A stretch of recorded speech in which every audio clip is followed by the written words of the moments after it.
Amigos de Radio Victoria Ojo con Eso Televisión, a continuación vamos a nuestro segmento hemisférico, ping pong hemisférico, no, perdón, itinerario académico, y que son tantos los programas que tengo hoy que, bueno, itinerario académico, que es el primero del día. El profesor Genaro Mosquera no está, pero va a ser el ponente hoy, Luis Troconi, Juan Troconi. Hoy estoy enredado con los nombres, porque tengo un problemita muy particular aquí. Pero de todos modos, ustedes saben que este programa y esta programación llega a ustedes en alianza con Benamérica, con la Escuela de Gobernanza, con Reporte Confidencial, con el portal Sin Filtro de Maybor Petit y con el diario Faena en la isla de Margarita. Hoy el tema que vamos a tratar es la continuación del anterior, que tiene que ver con el agro venezolano y el agro en general, porque Juan Troconi es exdecano de veterinaria en la Universidad Central de Venezuela. Fue quien propuso ese tema. Lo comenzamos la semana pasada con Egildo Luján, expresidente de Fede Cámara, de Fede Ganaderos y una cantidad de organizaciones, y nos dejó un panorama muy desolador la charla que nos dio Egildo. Y yo quiero hoy que Juan Troconi, pues, como ponente y ligado también a esa área de la producción del campo y su experiencia en ese ámbito, nos complemente un poco más esa charla de la semana pasada, para que entonces los que estemos presentes aquí, que puedan opinar al respecto, también den sus puntos de vista.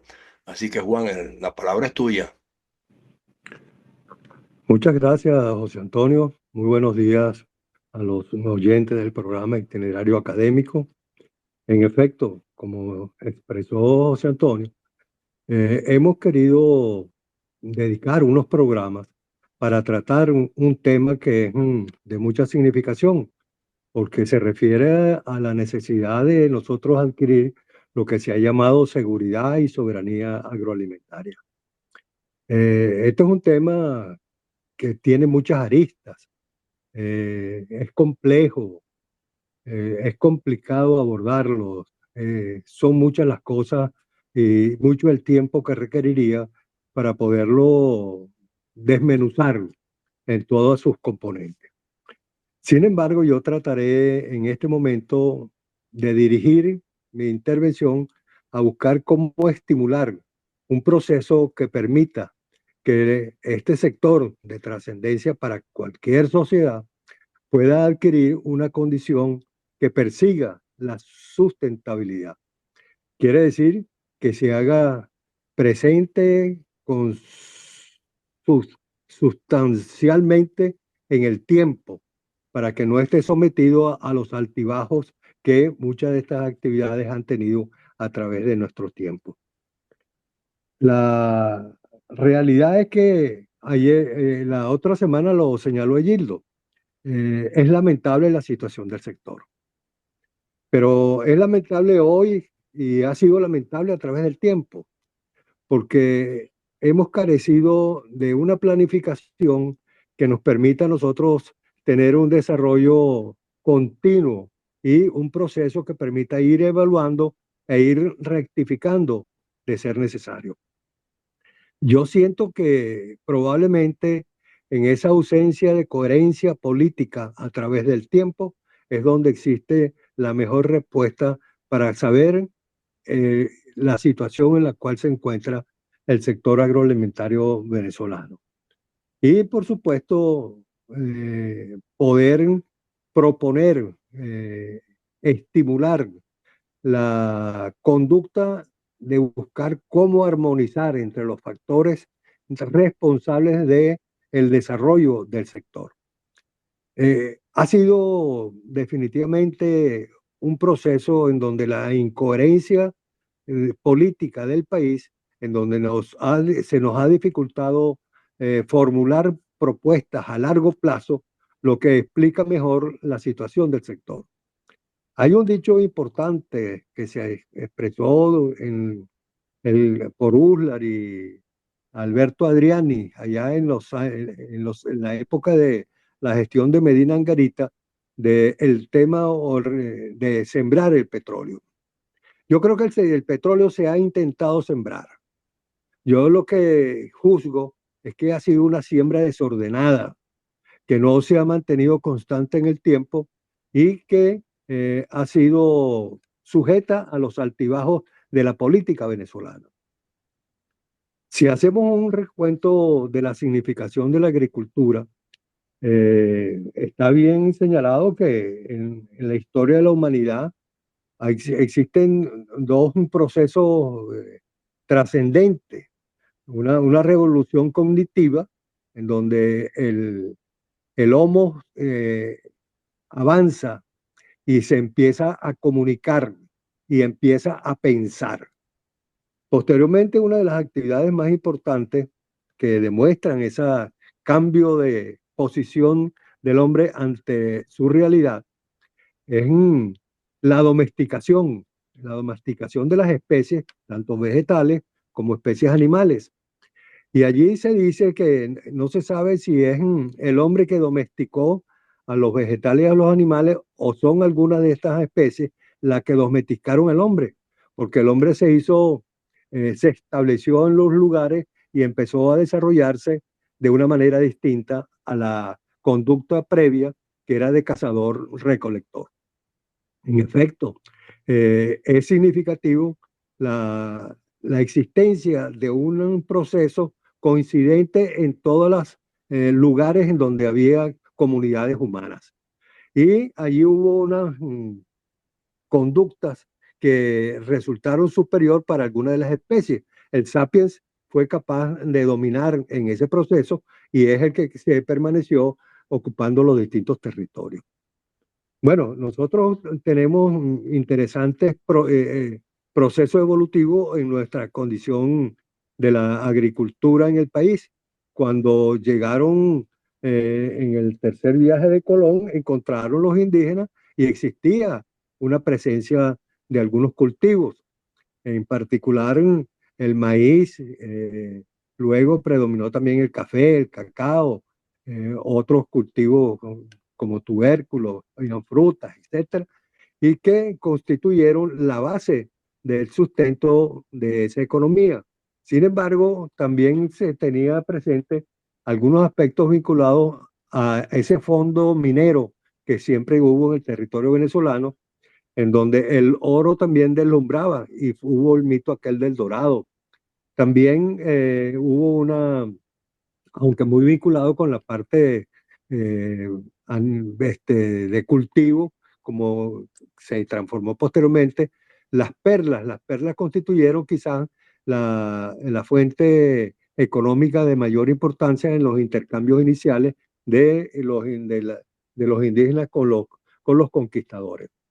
Bueno, Venezuela durante la colonia dependió de eso, de las perlas, del oro, del maíz, del cacao, del café, y llegó inclusive a tener unos cultivos de trigo importantes. Se exportó trigo cultivado en lo que es en la región de Caracas actualmente. Bueno, nosotros pasamos en esos tiempos y llegamos a las etapas de la guerra. La guerra de independencia, lejos de significar en esa etapa un reforzamiento para las actividades agrícolas, lo que significó fue un trauma. Allí se afectó mucho la población en términos numéricos y en términos de dedicación a las labores agrícolas, porque las labores agrícolas exigen dedicación y dominio del territorio y continuidad en los procesos. De manera que entonces la exigencia de contingentes humanos dedicados a la guerra afectó ese proceso de crecimiento de la agricultura, de consolidación de la agricultura. En esa etapa posterior a la independencia, hubo entonces manejo administrativo de las encomiendas para poder nosotros asumir el proceso de desarrollo de la agricultura. Ese proceso implicó el establecimiento de unos mecanismos de producción, de administración, que derivó posteriormente en lo que fue el latifundio, que no fue precisamente un sistema que perseguía una efectividad en el proceso productivo. Y así llegamos posteriormente nosotros a llegar al proceso nuevamente contundente de una revolución en el país, que fue la revolución derivada del petróleo, que empezó también a ejercer sus influencias sobre las características funcionales de todo el país, porque el petróleo, cuando aparece, se adueña de toda la planificación y de las propuestas de crecimiento del país. Todo se hacía en base a la visión que impuso la existencia de una riqueza que no estaba planificada, que no es producto del trabajo de la gente, sino que es una condición fortuita de nuestro territorio y en donde quienes administran la riqueza, que es del subsuelo, presente en el subsuelo y que por la legislación existente en el país, proveniente de la legislación española, la riqueza del subsuelo pertenece al rey, en este caso a nosotros en el Estado venezolano. Esa riqueza introdujo una manera de ser, una manera de pensar, una manera de actuar por parte de los venezolanos y le colocó al Ejecutivo Nacional el poder de decidir hacia dónde van las cosas y cómo deben de ir las cosas. Allí empiezan a dominar el escenario la renta petrolera y nos vamos cada vez convirtiendo más en un país monoproductor dependiente de la renta petrolera. En este caso, sufre la visión que se tenía con la manera de hacer agricultura, porque la agricultura, previo al petróleo, pretendía tener unos niveles de producción para poder exportar y para poder obtener las divisas que se requerían para la importación de otros bienes no producidos en el país. De allí en adelante, es el petróleo y la renta petrolera la que impone la manera como se va a desarrollar el sector agrícola. Y ahí es donde yo creo que se podemos considerar que el petróleo fue mal sembrado, porque nosotros encontramos a través de la historia una gran cantidad de decisiones que han permitido la atención de necesidades del sector agrícola. Por un lado, inclusive la propia industria petrolera requirió para poder hacer las exploraciones y la explotación petrolera del desarrollo del sector rural venezolano. En todo el territorio había una gran cantidad de actividades destinadas a poder llegar a los pozos, a la exploración y poder hacer la explotación. Eso significó una gran cantidad de vías de penetración que de alguna forma beneficiaron a los productores que se asentaron en esas tierras también. Eso significó vías de comunicación, electrificación y una gran cantidad de beneficios. Y también, por supuesto, empezó también a producirse y a tener disponible maquinaria, una gran cantidad de cosas. Y ayudó también al desarrollo de las poblaciones dentro del sector rural. Sin embargo, también implicó un éxodo de la zona rural a la zona urbana. Y la Venezuela, que era casi 90% rural, dedicada fundamentalmente a la actividad agrícola, se convierte en una Venezuela urbana, en donde llegó a tener más o menos un 90% en la zona urbana. Quiere decir que el campo se abandonó y eso constituyó un trauma dentro de ese proceso evolutivo eh, que fue producto del desarrollo de la industria petrolera. Sin embargo, como consecuencia de la disponibilidad de una economía distinta, nosotros tuvimos una gran cantidad de decisiones y desarrollo que hacían útil y la posibilidad de atender las necesidades de crecimiento para hacer una agricultura. Y nosotros llegamos a desarrollar y a dominar lo que es mucho de la producción de rubros agrícolas. Nosotros sabemos cómo producir maíz, cómo producir vegetales de distintos tipos y hemos llegado inclusive a dejar de producir algunos que no tienen un comportamiento adecuado, porque dentro de la agricultura, si hay algo que tenemos que tener en cuenta, es que nosotros estamos ubicados en una región, en una geografía que está dentro de lo que es la región tropical del globo terráqueo, y esa región tropical nos impone condiciones que deben de ser sustantivas para obligar a algún tipo de agricultura. Y esto forma parte de las equivocaciones que hemos tenido, porque nosotros no hemos sido coherentes con las condiciones ambientales que implica estar presente en una región tropical. Son extensas la gran cantidad de equivocaciones. Por ejemplo, en ganadería, ¿cuántas cosas se han hecho buscando una raza que nos resuelva el problema de la producción de leche o la producción de carne? Y en eso, en el territorio venezolano han desfilado todas las razas, creyendo que a través de las razas es que vamos a resolver el problema. Cuando el enfoque ha debido ser, y es porque hay experiencias favorables con relación a eso, el enfoque tiene que ser nosotros producir y construir nuestro modelo que se ajuste a las características, las condiciones ambientales que tenemos y en donde ese animal, producto de ese trabajo, será capaz de producir con mayor eficiencia dentro de nuestras realidades ambientales. Eso es también válido para cultivos.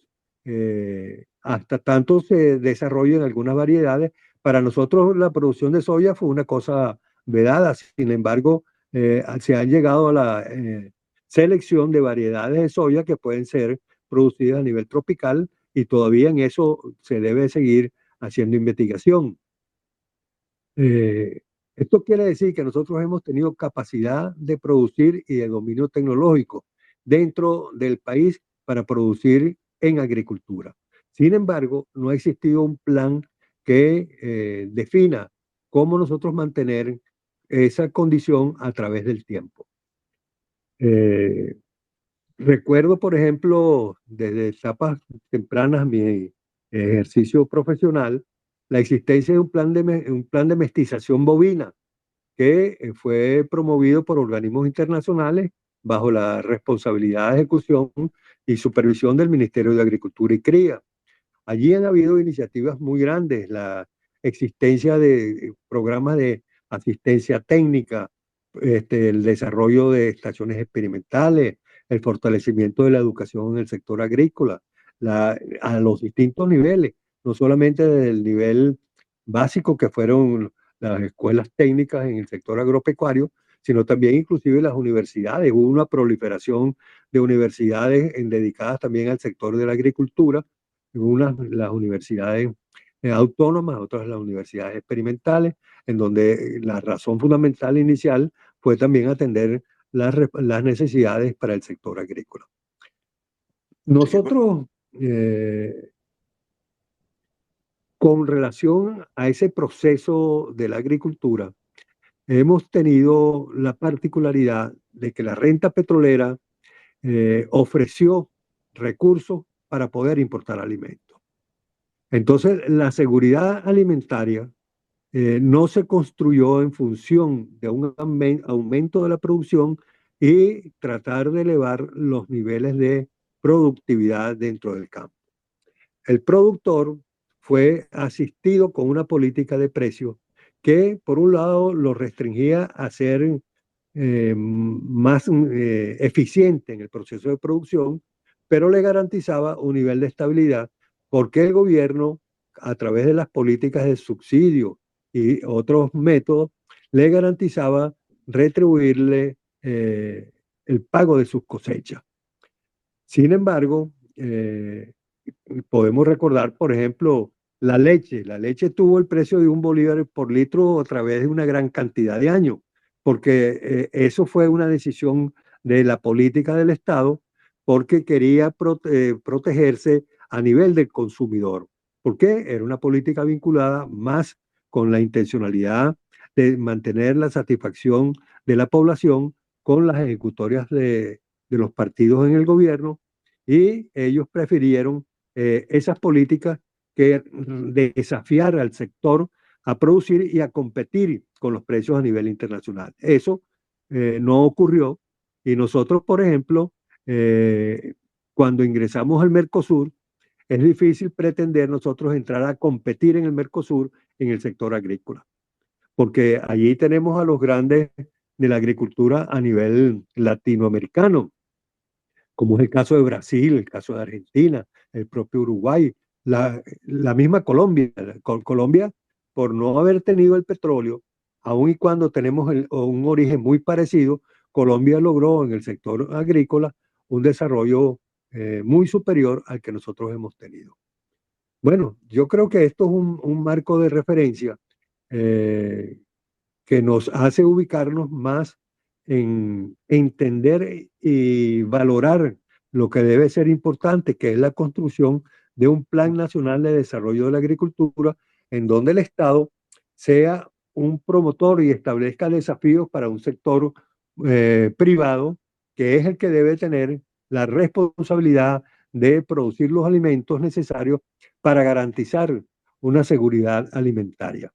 Y eso implica hacer en algunas etapas una valoración de algunos aspectos, como es, por ejemplo, la identificación que bien estuvo identificado en las etapas iniciales del gobierno de Chávez, en donde se hizo esa propuesta de los rubros bandera, en donde era necesario producir los alimentos requeridos por la población en términos de cereales, oleaginosas, eh, alimentos destinados a satisfacer las necesidades proteicas de la población y en donde hubo algunos aciertos iniciales, pero como todos los aspectos de la política del Estado venezolano bajo la conducción de ese régimen socialista, ha sufrido unas desviaciones importantes y lejos de satisfacer y de cumplir con las ofertas originales de ese proceso, lo que hizo fue burlar desde la Constitución hasta los propios documentos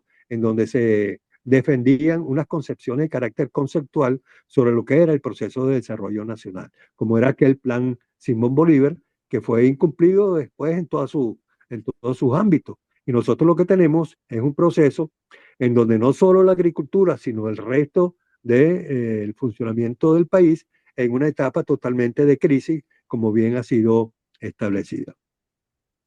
Yo creo que nosotros tenemos en el país capacidad técnica suficiente para poder abordar los cuellos de botella que tiene cada uno de los sectores y cada uno de los rubros de producción, en donde nosotros tenemos la obligación de producir algunos rubros por su necesidad para la alimentación humana. Producir leche, producir carne es necesario porque es un rubro que si bien existen ofertas a nivel internacional en alguno de ellos, como así, como fue el caso de la leche, nosotros fuimos importador de leche a través de nuestra historia y somos de los pocos países que se apegó al consumo de la leche en polvo, que fue un producto eh, llegado con una tecnología para poder satisfacer las necesidades del consumo de leche a nivel de la población de los países más necesitados y con menos desarrollo en tecnología, por cuanto no requería la refrigeración, que es uno de los factores importantes para poder mantener y garantizar el consumo de la leche. Nosotros dejamos de ser unos consumidores de leche fluido para convertirnos en unos consumidores de leche en polvo. Posteriormente, la producción nacional se incrementó, pero también ha habido una reducción significativa, peligrosa e inconveniente del consumo por cuanto si bien nosotros llegamos a consumir inclusive por los niveles, a niveles superiores de lo establecido en los organismos de salud, en la actualidad nuestro consumo de leche es muy bajo. La leche también tiene la particularidad de que a través del consumo de queso se pueden obtener los beneficios de las sustancias presentes en ese importantísimo producto para la alimentación del hombre. La carne igualmente. Nosotros hemos demostrado tener capacidad para la producción, la comercialización de la carne y la elaboración de subproductos de la carne, productos de las distintas especies, en el caso de los bovinos, en el caso de los cerdos, por ejemplo. Nosotros tuvimos un desarrollo en la agroindustria del cerdo importante. Tenemos dominios tecnológicos para eso, como lo tenemos en avicultura, como lo tenemos en el caso de la industria láctea. Tenemos buenos productos que inclusive no solamente son convenientes para la alimentación de la población venezolana, sino que inclusive podría tener un atractivo para la comercialización a nivel internacional.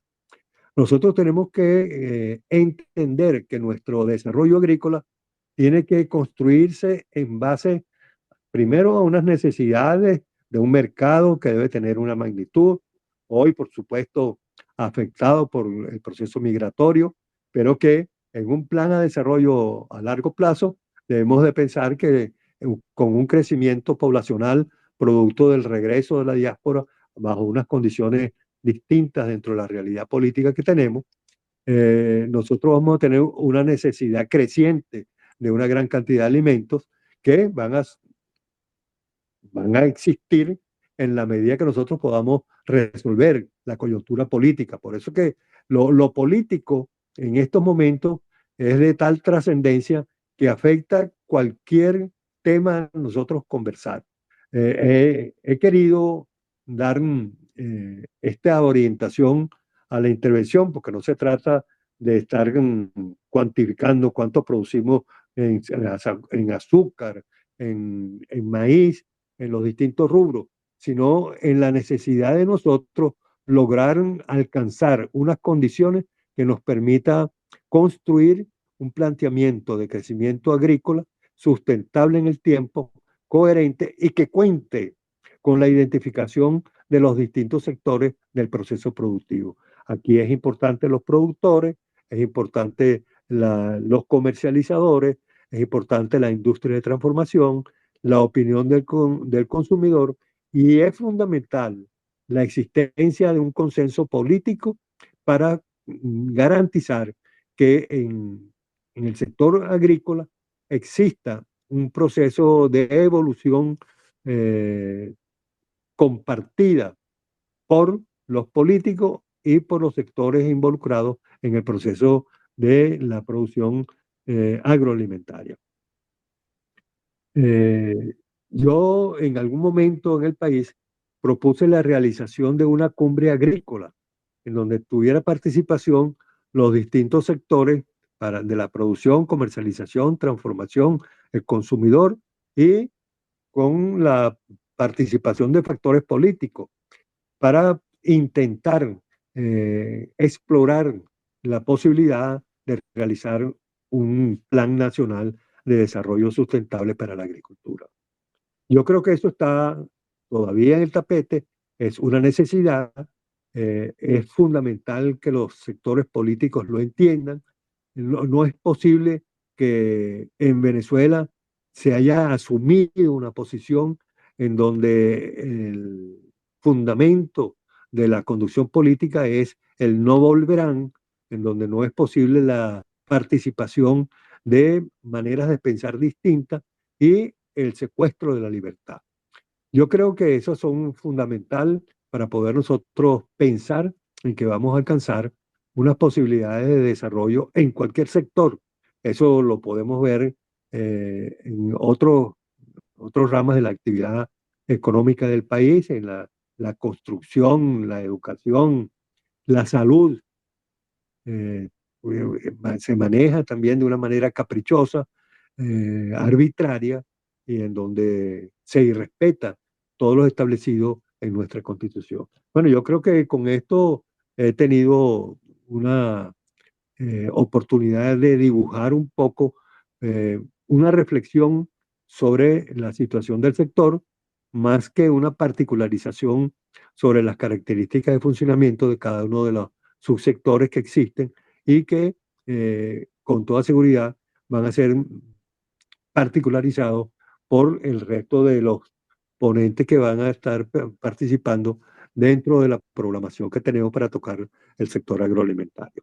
Muchas Bueno, gracias. para el resto de los participantes nos quedan aproximadamente 20 minutos, que la verdad que la exposición de Juan era necesaria, bien extensa, con muchos detalles, pero cuando él habla, por ejemplo, del aspecto de que tenemos el dominio tecnológico, yo quiero que Aurelio Useche, que está pidiendo la palabra, me aclare si ese dominio del que estamos hablando lo tienen las nuevas generaciones, los empresarios emergentes, porque lo tuvimos, si soy capaz de reconocerlo, pero lo tenemos. Se ha perdido mucho. Se ha perdido la capacidad de producción tecnificada de la finca. Los que tenían fincas y centros de producción tecnificados se fueron del país. Yo quiero que Aurelio me diga pues si eso es rescatable a corto, mediano o largo plazo. Bueno, gracias. Previo a responder tu pregunta, yo quisiera hacer un comentario a la intervención de Juan. Yo creo que si hay algún sector que ha sido sometido a planificación e intervención del Estado, ha sido el sector agrícola venezolano, por varias razones. Por el tema petrolero, que es la preponderancia del Estado, por un enorme sesgo ideológico que ha privado sobre el sector campesino, sector agrícola, de hace mucho tiempo. De hecho, la Facultad de Agronomía tradicionalmente han sido dominadas ideológicamente por las corrientes marxistas. Y eso definitivamente ha influido en la orientación que se le ha dado al sector agrícola. El Estado ha intervenido al sector agrícola y no ha dejado que la iniciativa privada funcione. Desde el sector agrícola es quizás el Estado, es el sector económico más intervenido del país. No se le da libertad de precio al sector agrícola de ningún tipo. El Estado ha generado subsidios. Yo, cuando estuve jefe de la oficina de presupuesto, este, tuvo una propuesta con el presidente Herrera eliminar subsidios al café, al arroz, al azúcar, a la leche, subsidios que no tenían ninguna justificación alguna, que no cumplían ninguna función realmente productiva, ni aumentaba la producción ni el consumidor se beneficiaba. Era simplemente un beneficio para quienes recibían esos subsidios directos y no el consumidor. Yo creo que más bien Venezuela, más que un plan agrícola eh, que venga del Estado, yo creo que hay que propiciar políticas agrícolas que le permitan al individuo, al empresario, al hombre tome iniciativas y darle libertad al mercado de producir y que sea el mercado que defina qué es lo que hay que producir en Venezuela. Este, a mí me ha causado toda mi vida una excelente impresión la ganadería en el Zulia. Y es que los zulianos por algunas cosas se meten fuera de las rendijas y no están sometidos a eso. Y han logrado una ganadería muy importante, a veces extensiones agrícolas. Igual los empresarios de Tureña, que nacieron incluso desde la época de Pérez Jiménez, el sistema de riego. O sea, quien desarrolla la agricultura en Venezuela es el sector privado y no la gestión del Estado. El Estado ha construido infraestructura que no se aprovecha. Ya lo hemos hablado con varias oportunidades aquí, que mi querido amigo Genaro Mesquero siempre me recuerda nuestra presencia allá por los años 60 en el Ministerio de Obras Públicas, en la época de los ministerios de riego, que se construyó mucha infraestructura y que debe ser utilizada. Con relación a la tecnología, mira, no estoy muy familiarizado con el tema tecnológico actual porque tengo tiempo fuera del país, pero presumo que quienes todavía se dedican a la agricultura y lo mantienen como negocio, tienen un nivel tecnológico que les permite sobrevivir, que les permite darle productividad. Yo lo creo así, y pienso que lo que nosotros finalmente debemos propiciar es más que un plan de desarrollo agrícola que venga del Estado, es un conjunto de políticas agrícolas que estimulen la producción agrícola de los privados, de la iniciativa, que la agricultura sea, el Estado no tiene por qué ser agricultor, ni tiene por qué ser productor de petróleo, ni tiene por qué ser manejar trenes, ni nada. El Estado simplemente es el órgano que nosotros debemos tener para propiciar y crear las condiciones para que el venezolano, el individuo se desarrolle. Sí. ¿Terminaste, Aurelio?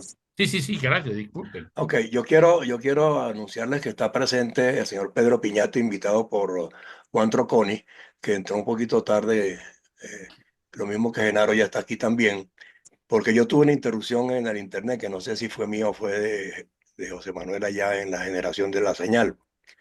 Pero quisiera que Pedro Piñate, que veo que tiene atrás una imagen de campo, no sé si está en el campo o es una imagen insertada, pero que de todos modos me denota pues que está vinculado con ese sector por lo que nos me está mostrando atrás.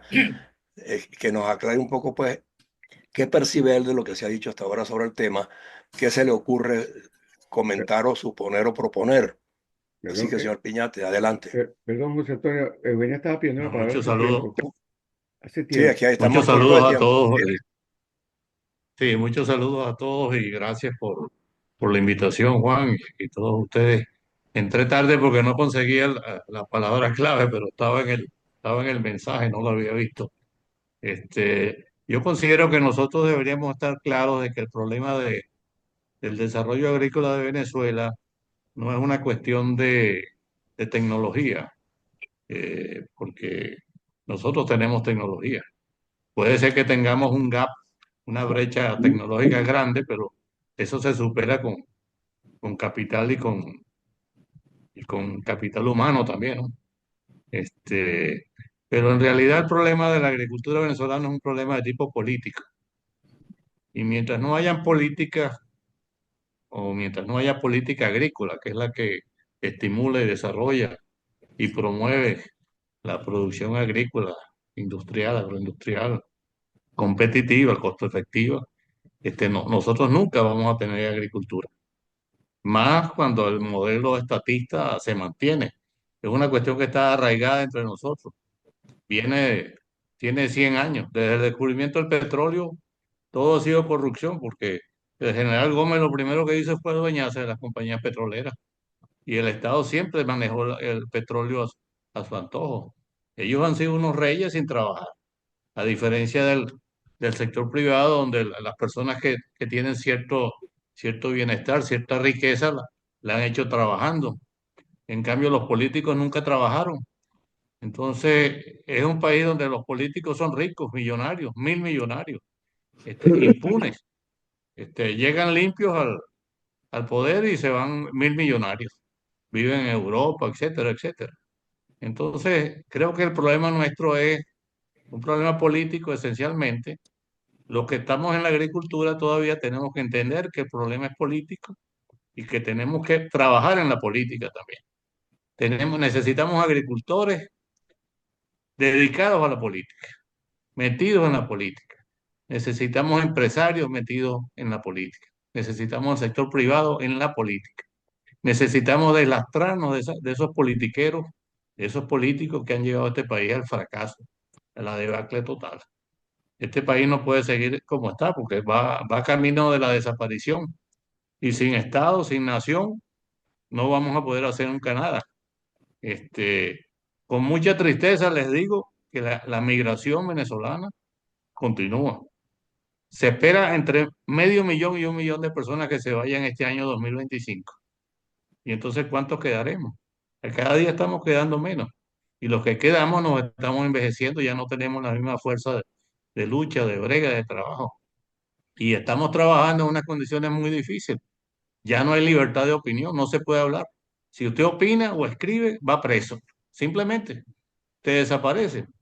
Yo, por ejemplo, que he sido un escritor toda mi vida y he escrito casi 35 años en el Universal, dejé de escribir. Tuve que dejar de escribir. Desde julio, desde las elecciones para acá, no he podido escribir más nunca en la prensa. Tenemos simplemente un bozal y no es autocensura, es que la sobrevivencia te obliga. Uno no puede hablar soquetadas, yo nunca las he hecho, pero ni siquiera criticar constructivamente como lo he hecho desde mi columna que he tenido. Y bueno, yo mantengo la escritura y más o menos entre líneas me leen mis lectores.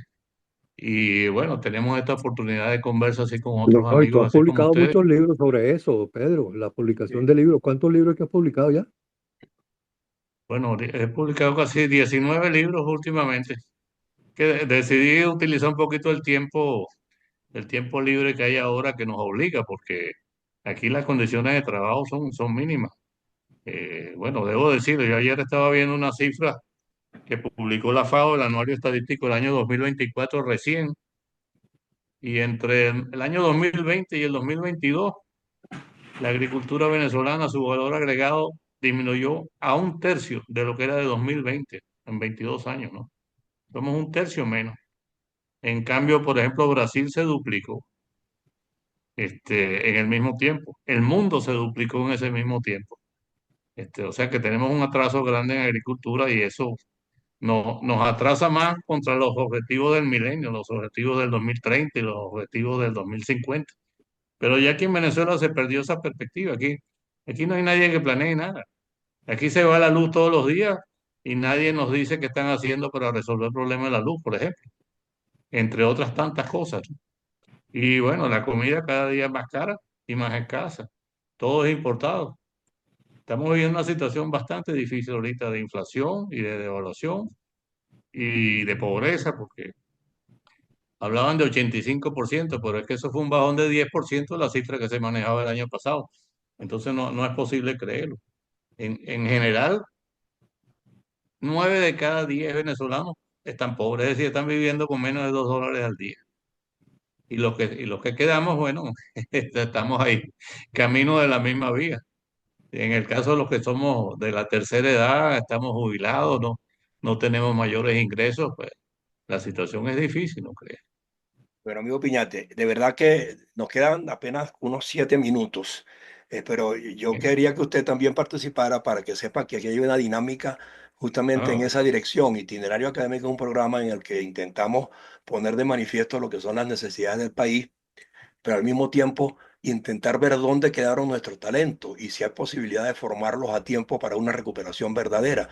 Nosotros tenemos allí al profesor Genaro Mosquera, que es el productor de este programa, que lo va a cerrar porque él es estadístico y al mismo tiempo académico y nos puede dar para un resumen de este programa de hoy, un abreboca para el próximo, porque yo creo que este tema lo vamos a seguir debatiendo de manera consuetudinaria aquí por largo rato durante 3, 4 semanas para ir posicionando a la gente pues en lo que es la necesidad de fortalecer las instituciones, de buscar la independencia política y económica del país y propender como sea posible a una mayor productividad en todos los ámbitos. Así que, Genaro, yo voy a dejar que cierre el programa y evalúe todos estos. Yo quiero hacer una Me oye. intervención última, ¿vieron?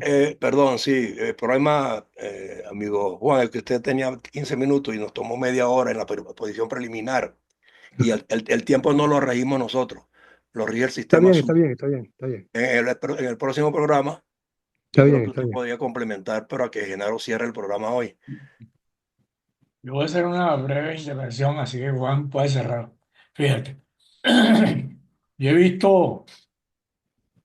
mirado demasiados escenarios que tienen que ver con el sector agrícola y su impacto en la economía venezolana y su contribución al sistema agroalimentario venezolano. Pero todo lo que ustedes han dicho de una manera correcta se enmarca en toda la estructura económica venezolana. El tema económico está influyendo de una manera decisiva y ayer estuve en un panel de varios especialistas en el área económica y me quedó muy claro que la brecha dólar oficial, dólar paralelo, como consecuencia de una malísima política de producción de dinero inorgánico, de la baja de las reservas, la brecha se tiende a ampliar ya no un 47% hoy, sino que se abrirá a un precio inimaginable en los próximos meses. Eso determina una situación tremendamente desfavorable para una política constructiva económica que significa fundamentalmente centrar el desarrollo económico en el crédito agrícola. Eso no será posible. Las medidas de aranceles que están fijando una nueva conducta política global, estamos en total desventaja, que no solamente afecta al gobierno y sus políticas muy mal estructuradas, sino al bolsillo del venezolano, que hoy amanece con el 50% de los precios que pagábamos ayer. De tal manera que esa brecha abriéndose pronostica un valor del dólar y una subvaloración del bolívar en los próximos meses. A mí no me cabe la menor duda que esto llegará a 200 bolívares por dólar. Y además, los ingresos caen en picada porque toda la política petrolera se está montando sobre la base de bajo ingreso, de obstrucción comunicacional, de obstrucción logística para la distribución de productos y lamentablemente toda transacción del 47% alimentario que se importa en Venezuela para fines de mantenimiento de la vida bajarán notablemente y cuidado si probablemente regresamos al año 2015 donde los aranceles estaban completamente vacíos. Entonces, ese escenario que ni siquiera es pesimista, sino que está montado sobre la base del análisis de todos los indicadores econométricos del país, nos está sugiriendo un una pared de hierro donde la agricultura se va a estrellar. Incluso pequeños productores que tradicionalmente traen sus productos a las ciudades del país, lo están trayendo con demasiada dificultad por el precio del diésel, por el precio del combustible, el precio de los fertilizantes, y ya un aguacate que costaba $4, ahora ya está costando $7 hoy. De tal manera, pues que frente a esas circunstancias, toda la exposición de Juan y del amigo Piñate, y claro, con el conocimiento que tiene de planificación Aurelio y los conocimientos que me lo ratificará el amigo Serna, pues estamos en presencia de una situación coyuntural extremadamente grave y que va a producir un efecto social gravísimo en Venezuela, mucho más profundo del que hemos visto. Y que no solamente eso, sino que el liderazgo, ese liderazgo maniático, obsesivo, aprovechador, la única forma que tienen de tener recursos es por la vía que ya están acostumbrados: el narcotráfico, el tráfico ilícito de oro y el tráfico ilícito de minerales estratégicos. Y con eso se defienden y lo están sustentando con la producción de dinero inorgánico.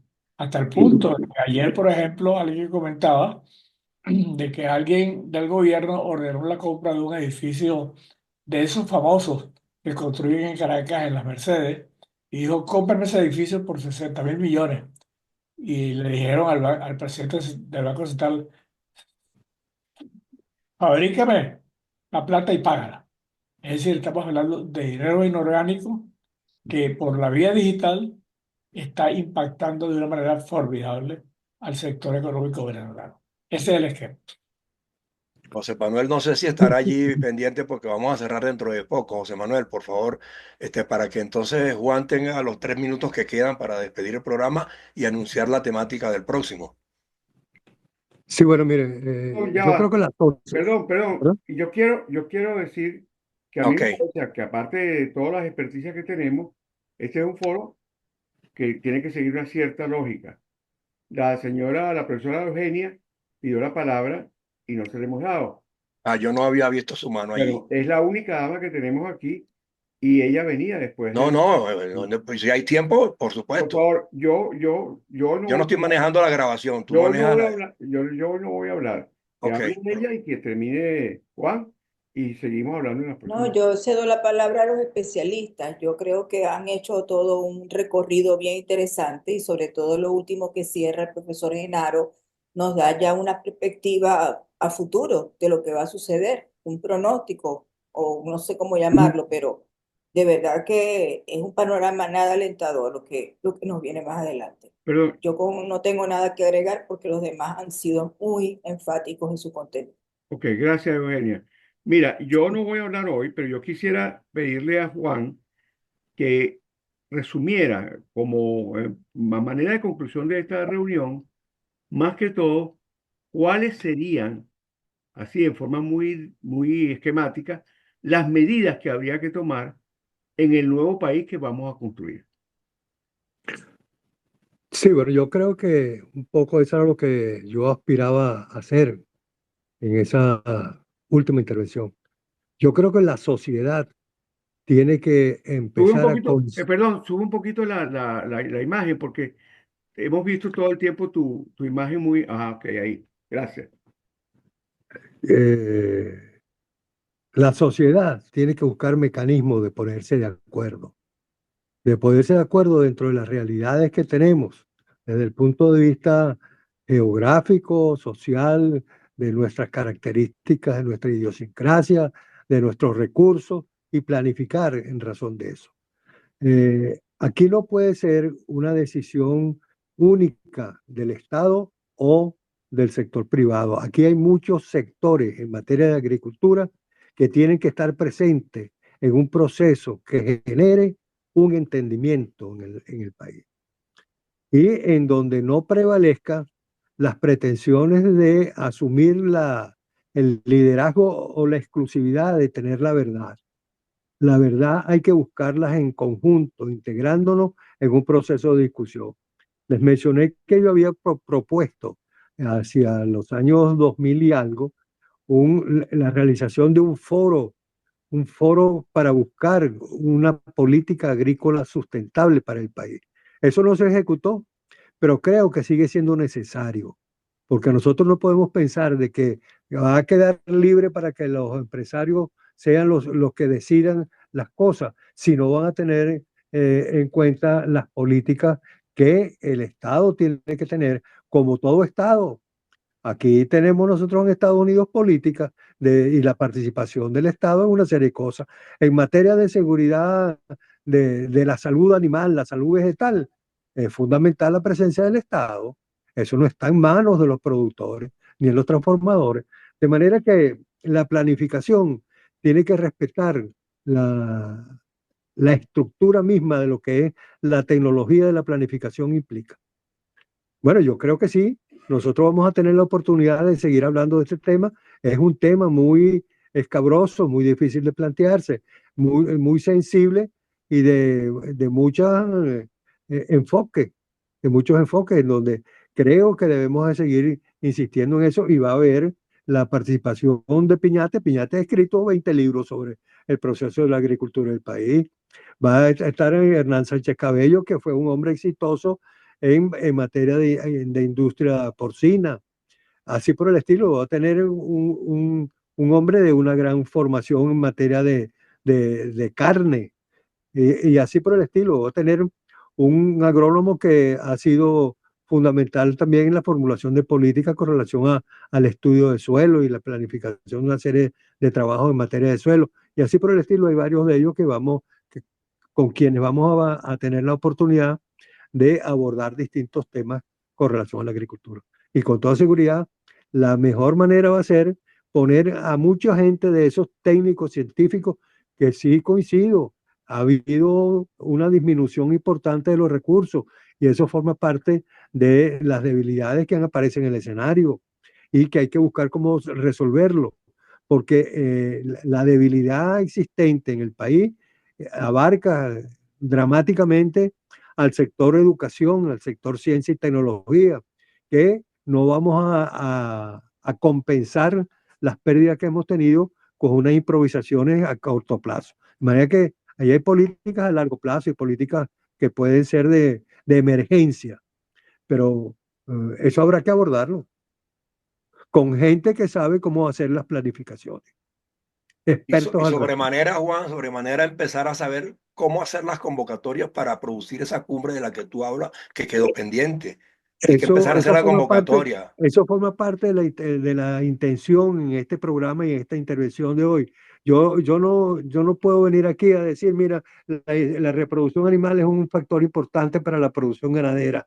Estamos produciendo tantos litros aquí, tantos litros allá, que podemos producir ahora con búfala. No, eso es parte del problema, pero es parte Esa- minúscula. Nosotros tenemos que darle la dimensión que este problema tiene. Es un problema, no es chiquito, es un problema de vínculos internacionales.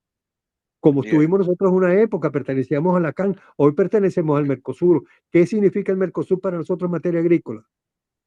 Es No, importante es una eso, muy importante. ahorita es una membresía y nada más. No producimos Bueno, nada como para participar allí.